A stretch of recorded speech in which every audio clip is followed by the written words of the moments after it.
All right, everyone. Well, welcome back. Hey, We have all been right. luckily joined this morning by Mads Bennell. So, Mads, firstly, thank you very much for joining us today. So, firstly, look, getting straight into it, obviously very close to the fight now in what will be your 21st professional fight. Do you feel at this stage of your career you have a set way you like your fight camp to operate, or do you feel that you will find and learn new things that you can improve on and change from each fight camp in how you structure your preparation? I feel like I got like the recipe for the fight camp pretty much down to a T right now. It also depends on who you're fighting, kind of. But my philosophy is always this, or my thoughts is like in the fight camps, you don't need to learn new stuff. That's where you just need to sharpen what you already know. But in between the fights, that's where you need to like become better at whatever you need to become better at, right? So Yeah, 100%. Mads, last time we spoke, I know you had a little bit of a thing in your knee. You called it a titty in your knee with a bit of fluid mhm. and all that. How was that? What ended up? What was the problem with the knee? And was there anything serious there, or just a bit of fluid? It was nothing serious. The only thing that was seriously a problem is the Danish healthcare system. Fucking bunch of pussies over here that don't want to take action. It's literally like I went to like 3 or 4 different kind of doctors and told them like, "Yo, I just got fluid in the knee. Can you just drain it?" It's like, "Oh no, you need to wait it out. Like, just wait a couple of weeks. This and that. Go to another one. Oh, wait. Blah, blah, blah, blah, blah."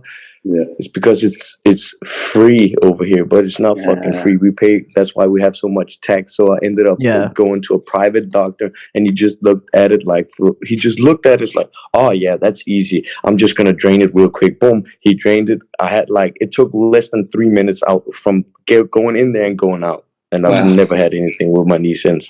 Yeah. Well, excellent to hear heading into your next fight. So, Mads, while the great team over at Extreme Couture MMA have obviously helped your progression so much, can you speak to the influence that your teammates and coaches at Art Suave had on your early development as a mixed martial artist? But I've been in a lot of different clubs, so it's not only them. I would say what I've gotten the most inspiration out of is, of course, like YouTube and being stubborn. Being stubborn in the sense that when I started boxing, like the Danish box, if we just take it all the way back to that, they just want you to box in one fucking way. Like, "Oh, this is how I did back in 1945 when I boxed. This is what the coaches would say," and that shit wouldn't work for me, right?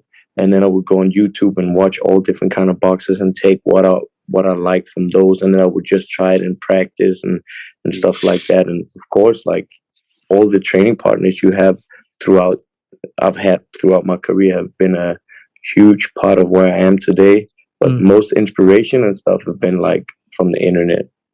Yeah, that's fair. Mads, last time we spoke, we did ask you after the Adam Boris fight, we asked you if there was anyone in mind you wanted next, and you were pretty clear that you wanted Pedro Carvalho.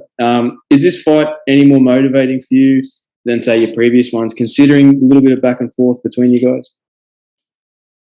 No, I don't care. It's banter, you know. It's just banter. I'm just looking forward to go in there and fight. Yeah, it's every fight you have in front of you is always like equally as motivating. I love to fight, so that's motivation enough for me. And getting a fat check on top of it. Hey. Yeah, always nice to have that on top. So, well then, look, Mads, building off that, what challenges do you think Pedro can present as an opponent that's maybe different to your previous fights? I don't really know. Like, I'm just gonna go in there and do me, live by the sword, die by the sword. Whatever he throws at me, well, hey, be my guest, throw whatever you want at me. I'm just gonna do me. I'm focusing on me, and it is what it is. Yeah. It's a fucking like it's a fight. I think a lot of fighters, they put way too much into like game planning. "Oh, this guy, he throws an overhand right. You gotta watch out for that." Man, why are you even thinking about this dude? Just go in there and do you. It's a fight. At the end of the day, life goes on. Like, you know, birds fly, dogs shit. Men fight. That's a good quote. I like that. Matt, Yeah. with a win next weekend, you could potentially be, maybe one more win away from a title shot. In a very close and very action-packed division. I know fighters don't like to look past their opponents, and with good reason. I understand why. But with a win next weekend over Pedro, is there anyone in mind you'd be looking to test your skills against next? Because obviously, I know they're doing an event in Japan on New Year's Eve. I want to go there. Awesome. Yeah. I've heard rumors about that. I want to go there. Yeah. Awesome. Sure. There's the Aaron Pico fight coming up soon as well against Jeremy Kennedy. I know Jeremy is a teammate, so I know probably wouldn't want to fight him, but that fight with Aaron would be a good one if you ever got that. Yep. For Every sure. fight in top 10 would be a good one. Yeah. All the divisions are really stacked at the moment. So, Mads, look, your jiu-jitsu obviously speaks for itself. You have several submission wins with multiple different types of submissions, as well as being a European no-gi champion. Would you ever have any interest in taking some high-profile grappling matches today, maybe against some of the bigger names in jiu-jitsu? No, that would be fun. That would be fun. I actually trained with Kennedy, like Cobrinha's son. Yeah. A little bit. For his, he's doing ADCC now. That was cool, but I'd love to do some high level grappling, but I don't want to do some grappling where it's some fucking purple belt from nowhere. If I want to do grappling, it has to be like a name or something. Yeah, that would be very fun. I love grappling, and usually in between fights, I know because now COVID have happened and there haven't been that much jiu-jitsu going on. But in between fights, I want to get as many grappling tournaments in as possible. Actually, that's always what I'm looking to do.